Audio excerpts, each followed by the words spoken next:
everyone, and welcome to the Painting the Black podcast featuring Jimmy, Phil, and Jerry. During our time together, we'll discuss all things related to the preparation and development of your young athletes. Please join us as we help parents, coaches, and ball players in navigating that crazy journey from their first swing and a miss to clearing the bases. And now, here's Coach Jimmy.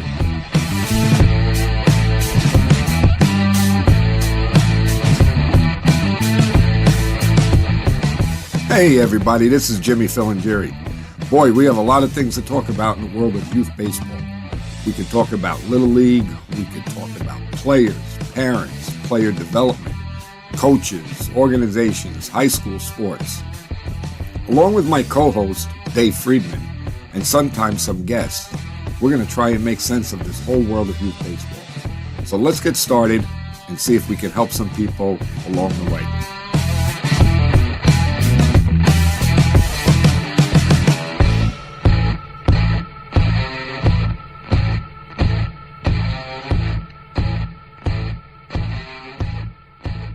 Good morning, everybody. This is David Friedman here alongside Jimmy, Phil, and Jerry. How you doing this morning, Coach? We're doing good, Dave. How are you? I am fantastic. Had a good night's sleep, got up, got a good workout in. The sun is shining. It's the first day of spring, and it's time for baseball, baby. That's right. It is the first day of spring today. That kind of slipped my mind. Yeah, well, considering it was 20 degrees out yesterday, that's easy. That's easy to happen. But yeah, we're getting close to the season actually starting here. So today we want to talk a little bit about a topic I know that you're very interested in. In fact, you wrote an article for Inside Pitch magazine back in September 2018. It's on coaching the coaches. So give us an idea why this is such an important topic for you. Well, one of the things I noticed when I first started coaching was that there weren't very many knowledgeable coaches. And also looking at myself, I felt like I didn't know enough. So I kind of looked at it like, if I'm going to do this, I want to make sure that I'm doing it correctly. I believe that, young baseball players it's our responsibility as youth coaches to teach them how to play the game the right way. The only way we're going to do that is if we educate ourselves in how to do it. That's great, because obviously once we're put in charge, if we're fumbling around and we're just winging it and not knowing where we're going, we don't have a direction, we don't have a plan. What message are we conveying to the kids, and what type of success do we think we're going to have at that?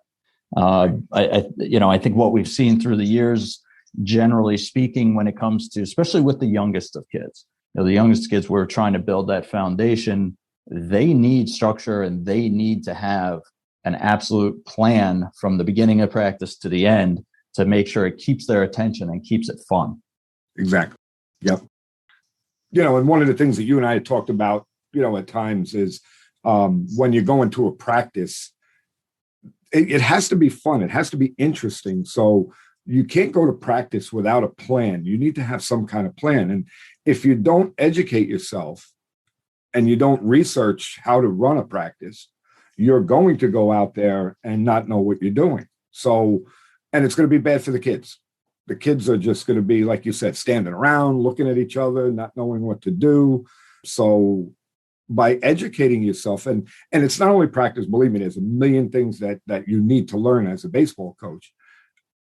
That, if we can make it fun for the kids, that's really what it's all about. It could be fun, and they can come back the next year and you can bring them back because they had so much fun. That's great. But the only way you're going to do that is, like you said, to be prepared and know what you're doing. Exactly. So let's talk about what, just in general topics that you think have not been being treated well in terms of coaching the coaches. Let's talk about what types of programs did you have when you started coaching? Was there anything out there for that? No. As you know, I began coaching in the Cal Ripken League, and they did have a short little, what they called a coach's certification that you had to go through before you could be eligible to coach. But man, oh man, that was very, very basic. There was not much there. Yeah, and I seem to remember two things. One, it wasn't a ton there, and everybody complained about having to do it. Yes, yes, absolutely. Okay. I remember sitting there, and the first time that I coached, this has got to be 20, well, no, not quite 20 years ago, probably 15 years ago. My kid was 6, and that was the first time that I became an official coach and having to take the course. And I was like, okay, great. Now, and I had played at a decently high level. So, but I wasn't interested in coaching originally because I didn't think I knew enough to coach. And then I saw what everybody else was doing. I'm like, well, I definitely know more than most of these people, but I still didn't feel like I knew enough, but I knew more than them. So so that's why I jumped in. So I was happy to take their course. And it was, like I said, I remember pretty much everybody complaining about it. And I think it was set up where you could just basically hit enter a bunch of times and get through the course and print your certificate up. And there was no, there was no kind of testing that you actually paid attention even. Exactly. Right. Yeah. So, through doing some research and wanting, just going on the internet and trying to find more and more information, because at the time when I started looking into resources and different things that I could learn from, I wasn't involved with USA Baseball at all. But I went to their site and they have a whole program. They have different levels. They have A, B, and C certification for coaches. And it's right there. It's on the internet. It's for free. So I went in and I took all of those courses. I got my A certification. I got my B certification. And then I got my C certification. Now, again, it's not so much in-depth X's and O's, how to coach baseball, but it gives you such a solid foundation to work off of that.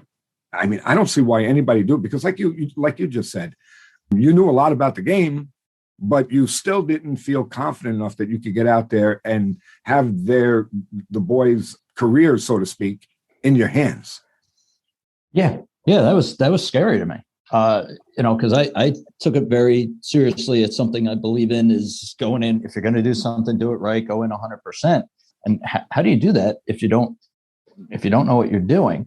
And it's something that the other thing that what we came to see was the amount of volunteers seemed to shrink every year of people that wanted to come in and help. And I think that's a big part of it. That was a big thing to see. It's just, it wasn't time and it wasn't interest. It was knowledge was the big factor and keeping them away. And it was just, I don't know how to do this stuff. I'm like, okay, well, I can teach you a few things very easily, but there's these other resources, and this is, again, 15 years ago, it was just starting with the internet, was really just starting to be where there was a lot of information out there, but people weren't even willing to, in the most part, take the 10 minutes, 15 minutes a night, 2 nights a week, and look stuff up. It was just a very simple, I don't know how to do it, I'm not going to do it. Right. And as your pool of volunteers shrinks, obviously now the people that are left, now they don't feel like they even need to try harder because there's nobody banging on the door to replace them. Right. And one of the things that you said that's really interesting is about volunteers. I've always been an advocate that even though you're volunteering, and believe me, I really look up to guys that volunteer to come and help kids play baseball. I tip my hat to them. But you're volunteering to do a job. Now, it's not, that again, you have to be, top level coach to be able to go out there, but you still have an obligation to go out there and teach whatever needs to be taught at whatever level that you're coaching at. I also believe that one of the things, and we could talk about this probably in a later episode, a lot of people don't coach anymore because of the parent problems. Okay. If you educate yourself on what you're doing, and not even forget about the part where, because most of these programs that I've gone through, they do have modules on how to handle parents and how to deal with parents and stuff like that. But forget about that for a second. If you know what you're doing and you implement what you were taught to do as a coach, very basic stuff, you're not going to have parent problems. I would say for the most part, listen, we know how things are wildly different now than they were 10 years ago, which was wildly different than 10 years before that in terms of the parent involvement because of fairness. Everybody perceiving if my kid doesn't play shortstop, then it's not fair type of thing. But in general, yes, it's just tough to make a blanket statement like that. You're always going to have some problems. But what you just said, something you just said is very important. You said about being fair. So now, if you're coaching 8-year-olds, you better be fair. They're 8. Okay. So every single kid at that level should play shortstop. Every single kid should pitch. Every single kid should play every single position. You should be fair. Now, if you're educated and you know that, now you do it, parents are going to leave you alone. Now, when you get up to high school age, 16, 17, 18 years old, well, it's no longer about being fair. It's about teaching, developing, yes, but it's also teaching them that, hey, this is a competition. And this is something that if you want it, you got to go get it. Oh, absolutely. I mean, when you get to, there is a point, I don't know exactly where that line falls because for some coaches, it's at 8, unfortunately. And some coaches, sometimes it's at 13 and sometimes it's at high school level or whatnot. But where the better players have to play more. I mean, that's just where it is. There is a meritocracy to this. That's sports. That's the nature of the beast. That's sports and that's life. So we are responsible for teaching some of that. I think the part of the challenge comes into where does that line start? Where do you start to make that kind of that cutoff? But that's something else that should be taught, and it shouldn't just be, well, this is the way it was when I was a kid. Right. Because what if it was screwed up when you were a kid? Right. And again, in today's world, if we don't keep these kids' attention, they're going to drop off and they're going to drop out. And now your league shrinks. So then again, your pool of available players shrinks and all that stuff. So, and a lot of it just goes back to, where you have to have a plan set up and you have to know, but how do you have a plan? You have to know what you're doing. So as far as the training goes, so at the, you're saying at the ABCA website, there's these programs for training. It's Coach USA Baseball. USA Baseball. I'm sorry. So at USA Baseball, you have these programs. So why do you think, and beyond that, I mean, there's things, obviously YouTube has a million free videos out there for Absolutely. Setting up plans. And again, not just practice plans, but how to run a team, everything from how to run a league, how to run tryouts, how to run picking all stuff. All that stuff is there. There's information. There's an overload of information. What do you think in this day and age? What do you think is leading to people not taking advantage of these tools that are out there? I think that it's probably that they just don't know about it. They just don't know it's there. So if you're going to start coaching at Little League, Cal Ripken level, I think it's incumbent upon the organization to let their guys know, hey, listen, I'm not saying you have to go to be C certified. It's a lot of work. It's a lot of time.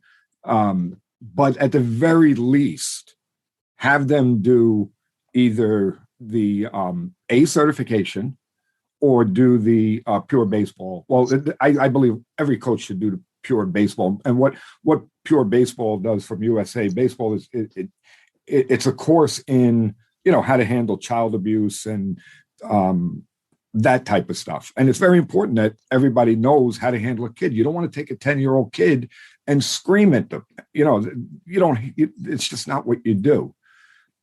So anyway, I believe it's incumbent upon the organization that you're coaching for to make sure that you have some type of certification. And then I also believe that organization, whether it be a travel organization or, again, Little League, Cal Ripken, whatever it is, I believe it's their responsibility to make sure that you have some type of continuing education. Yeah, that's definitely well, and that's a big part of it, because I think as big of an issue as the new coaches, new parents coming in that want to volunteer, I think as big of an issue as the person that's been doing it for years and doesn't feel that there's value or a need for them to go back and get anything further. And I think it can be summed up in a lot of cases, very, very simple: ego. All right. Ego is a great battery powered set of electric tools. But beyond that, for when it comes to the rest of life, there are places where ego comes in handy. It gives you confidence, and it can really make you better at what you do if you have that ego, that drive. But in a lot of cases, when it comes to this stuff, I've been doing this for 6 years. I don't need to learn. I don't need. What are they going to teach me that I don't know already? And if you don't open the book or the video or what have you, then obviously you never know. Right. And the other thing too, to your point, you don't ever want to, my opinion as a coach, I don't ever want to be the smartest guy in the room. I want to be talking to people about baseball. I don't want to say the dumbest guy in the room either, which a lot of times I probably am. But I don't want to be the smartest guy in the room because I'm not learning anything. I want somebody to teach me. I don't care what it is, the smallest little thing. It only makes me better as a coach. Yeah, it should. I mean, like I said, I don't know at what point, whether it be in baseball or in the business world or with relationships or whatever. I don't know. I don't know about getting to that point where I am just full. There's nothing else that I could learn. I know absolutely every single thing about this. I'm a part of my job at my work is doing training, and I have people that have been doing the job for 20 some odd years, and we still do ongoing training. You know why? Because new things come out. Okay. So no, do I have to learn the same thing that happened 20 years ago? No, hopefully I learned that by now. But there's differences. There's things that come out. There's different training techniques. There's different nutrition. There's different the way something you talked about, which is a huge part of coaching these days, especially with youth ball, is dealing with the parents is wildly different now than it was when we were playing. I mean, God, parents were pretty much sight unseen. They were in the bleachers. That was it. It was an unspoken, you knew that they weren't going to come into the dugout and all that. You don't have that now. You have to have rules. No parents in the dugout now, right? Because otherwise they're going to be there. So, I mean, the idea of, I know it all. I don't need to learn anything new. It drives me absolutely crazy. It's one of the biggest pet peeves that I have, whether it be at work or baseball or whatever, is this is the way I've always done it. Right. Okay. Well, the fact that you've done it wrong. All right. Maybe 10 years ago was the right way to do it, but for the last 5 years, it wasn't. Right. And, and you're just going to put the blinders on and put your head down and go for it. Drive me crazy. Well, the other thing too is that people have to be wary of, and you had mentioned YouTube, there's Twitter. There are a lot of resources like that with a lot of guys putting a lot of stuff out there. As a coach, I listen to as many things as I can find about, let's say, a subject, hitting. We'll just say hitting. All right. I'll listen to a bunch of different guys. And that's how I form how I teach hitting, by what I believe and what I don't believe. Because you'll get people that go out there, that's all they want to do, go on social media and they want to fight with each other. My way is better than yours, this and that. Well, if something works for one guy, that's good, but maybe it doesn't work for me. So you have to go on there and be able to pick out what works for you. That's it. All right. Because otherwise you'll drive yourself nuts, because there's one guy says you're supposed to do it this way, one guy says that way, but it's all out there for you to make those decisions. Well, yeah. And you also have to take into account a whole number of things there, because there's what level are the kids at that you're working with? Because obviously working with an 8-year-old is different than a 13-year-old is different than a high schooler. But their skill level and what they can do. Okay. Because you're not going to set up every kid to be a power hitter. You're not going to set up your strongest kid, your biggest, most athletic kid to be a contact hitter type of hitter, those types of things. And if you're not willing to modify your approach, not only by looking at new things and say, okay, I like this and like that. And that's what I found when I was really getting into this was I would take pieces from different teachings. It wasn't this method A to Z. It was Absolutely. I like what this guy does and this for this situation for this drill, but this drill, I don't get it. I don't get that drill. I don't see what the benefit is of it. And if I'm trying to teach something that I don't get, how sincere is that going to be? And how much are the kids going to be listening to me if it seems like I don't believe it? That's right. And something you just said is very interesting because I go to the ABCA convention every year, and you could go, there's a million presentations from very high level coaches from all over the country. So you'll go in and you'll listen to a coach who's coaching. I'll use as an example, just Tim Corbin of Vanderbilt University. I went in and I listened to him speak. And I was in a room with probably about 3,000-4,000 people listening to him. It was a massive room. He was up on the stage and he's talking about how he runs his program. And a lot of the stuff was great stuff, but I don't have a coaching staff of 6 guys to be able to implement that.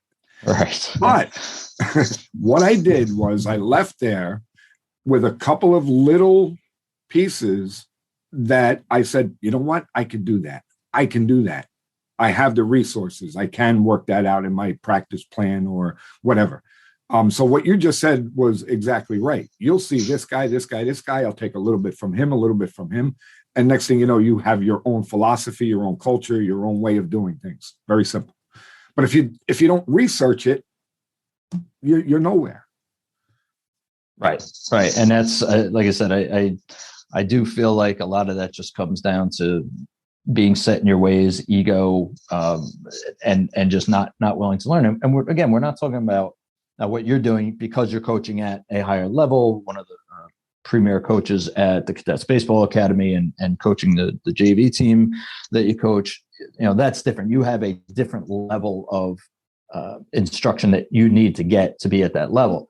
So starting off with, just to do a level like for Little League or Cal Ripken at 6 years old or 7 years old or something like that, there's a very easy minimal amount of work that can be done that would make you 5 times as good of a coach as you are now. Absolutely. There's no doubt about it. Again, I'll go back to USA Baseball. They have what they call a mobile coach that you could download on your phone, and you can go in there and there are there's hundreds of drills. There's practice plans that are set up by professionals who know what they're doing. They set up pre-done practice plans. You could just look at it and say, okay, this is what we're doing today. if you're a youth coach, there are drills and they're listed by beginner, moderate or difficult levels. And you could take and especially for younger kids, forget about, like again, at the level, at the high school level, I'm not necessarily, and this is just, again, my opinion, I'm not necessarily looking for drills. The drills that I want to do, I kind of know already. I'm always looking for ways to make my practices more interesting, more fun, more game-like. So I'm still digging for stuff like that. But anyway, getting back to the little guys, keep it simple. All right. We are, it's really funny because I believe that our job as youth coaches is really difficult because, and again, think about this for a minute. You're trying to get kids ready to go play for a college coach that is really trained at what he does, and he knows what he's doing, and he knows he knows how to coach better than anybody else. But yet we're guys that are lower level coaches that are trying to get our players prepared for them, and we don't know half of what they know. It's like almost backwards. Right. And I can tell you, so in our area, there was a program they started. I don't know if it's still going. I would hope that it is, but our local high school, so taking it down a notch, you're talking about the college players, but even for the high school, just making the high school team is a big deal. And there are very good players at the town level that won't make the high school team. And so how to best get your players ready for that? So our local high school coach, and this is probably 4 or 5 years ago, started up a program where in the spring they would gather anybody from the local Little Leagues, Cal Ripkens, whatever, the local town leagues, and they would do a seminar one night to say, hey, this is what we're looking for. This is how we train for, whether it be for catcher or for pitching or for whatever, here's some drills and here's how we set up our practices. It was the whole thing. It was a great program, and they opened it up. It was free. Everybody could go. They held it it wasn't an auditorium, 500 seats or anything like that, but it was probably a 40-seat room. And the first year that they did it, they put the invitations out to every league, and they gave plenty of notice and all that. And I went, and so there's 3 main leagues around my area, 2 from Little League and 1 from Cal Ripken. And I was on the board for our local Cal Ripken, and there was, we put the invitation out, not just to board members, but to coaches, the whole 9 yards. Hey, the more people there, the better. We want everybody learning this stuff so we can all be on the same page. And I was mortified. Our league, there was myself, and I can't remember because 5-6 years ago, and I'm old now, but it was either 1 or 2 other people from our league. And this 40-seat room was standing room only. The other 2 leagues, and the one thing I was dreading for them to do, and unfortunately they did it, and it was like, okay, who's here from this league? And basically half the hands went up. And then who's here from this league? And the other half of the hands went up. And I'm looking around the room. And again, I've been involved in the league for several years at this point. I know most of the people in the league. And I knew, and as well, who's here from this league? And myself, like I said, it was either 1 or 2 other people, and that was it. And I was just like, this is just fantastic. And, and that's where I go, okay, here you go. You have a free seminar put on by the high school coach at a convenient time, at a convenient day. And nobody from our league was even willing to go. And when I went back to the next board meeting and talked about it, and basically the response was, it didn't feel like it was necessary. Right. I don't know how you get over that unless you start mandating as a league, as an organization. Maybe you can start mandating something like that. But then it gets into the whole question, well, these are volunteers. Do we want to mandate stuff like that? And that's, and in my opinion, yes, because you should be mandating CPR. You should be mandating things like you talked about earlier, just dealing with kids. And there's so many issues today with the ADHD and with the, things like that, where, coaches need to learn to be coaches and counselors and friends. They have to be a trusted source for these kids. Yes. Now, to your point, we hold at the Cadets Player Development Academy, we hold what USA Baseball calls community clinics. They're coaching clinics. And again, they're free. We promote it. We reach out to all of the little leagues. And I'll go even one better. Our trainers there, most of them are college coaches, college head coaches that are there instructing how to hit, how to pitch, practice planning, that's the segment of it that I do, is the practice planning. I forget all of the modules that are there, but these are college coaches that are teaching these courses. And Dave, I think that the most we've ever gotten were like 7 people. 7. It's free. And there's so much there for you to learn. Yeah, it's so tough. It's so tough because you feel like, unfortunately, it seems like the people that we're talking to a lot of times about the stuff are the people that are already in, and they're the people that we don't need to convince. So coming up with some kind of plan on how to convince the rest of the world how important this is, and it's how much better they should feel about themselves after going to something like this, giving you confidence. Hey, let's say you're the smartest baseball person in the world. You're probably not only coaching a 10-year-old travel team, if that's the case, but let's say you are, and you get there and everything they say is stuff you're already doing. How great is that? That's awesome. I mean, it's never going to happen, but let's say that like really, what's the worst thing that happens is that you get reinforcement that what you've been doing is good or great. All right. And then now how much more confidence do you have when you're talking to the parents and when you talk to the kids and when you talk to the umpires or whatever? You have so much more confidence about it because you got that reinforcement and you can't give it away. Right. That's right. You can't give it away. And you hit the nail right on the head. And it's a shame. It's a shame because even if you could learn, again, I'll use your example, 10-year-old players, even if you could learn how to make your infield, outfield part of your practice better, it's only better for the boys. Every little bit that you learn is better for the players. Now, you had mentioned about mandating, and that is a very tricky thing because I agree with you that it should be mandated. But the flip side of that is, are you now going to lose coaches because they're going to say, nah, I don't want to go do that. I'm not doing that. I don't want, they make you go spend a half hour, or whatever it is, and right, and that's going to happen. Yeah, that's going to happen. Yeah. So it's a tricky thing. So I always felt that maybe the better way to do it, and I've actually talked to a few local leagues about it, is have somebody go to them. All right, so you have a coaches meeting. All right, guys, it's a coaches meeting. We're getting ready for the season. We have to meet here. We're going to go over this, and we're going to have somebody to talk to us a little bit about how to coach, and have somebody go there and talk to them, and you don't even have to get into the X's and O's and nuts and bolts of coaching. I think that you're better off going there as somebody explaining to them how important being a lifelong learner is, or, just a learner for the period that maybe you want to coach. And let's face it, most volunteer coaches are there as long as their kid is there. Once their kid is gone, they're gone. But nevertheless, Don't you want to make some kind of impact while you're there other than making sure your kid plays shortstop and pitches? Right. You know what I mean? Yeah. Absolutely. Yeah. I mean, that is definitely the concern.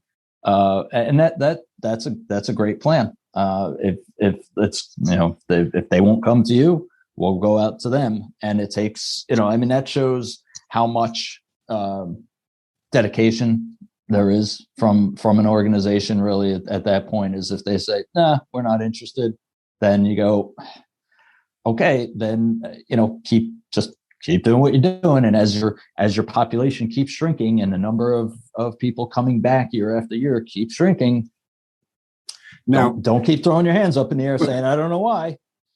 Yeah, exactly. And one of the things too that I've noticed over the years is, and I've seen this many, many times, you have a kid, little Johnny, he's the best shortstop at 10 years old, right? So everybody's on, wow, this kid, Johnny, this kid is great. You got to have him. And the word that really kills me when I hear him talk about a 10-year-old kid, he's a stud at 10.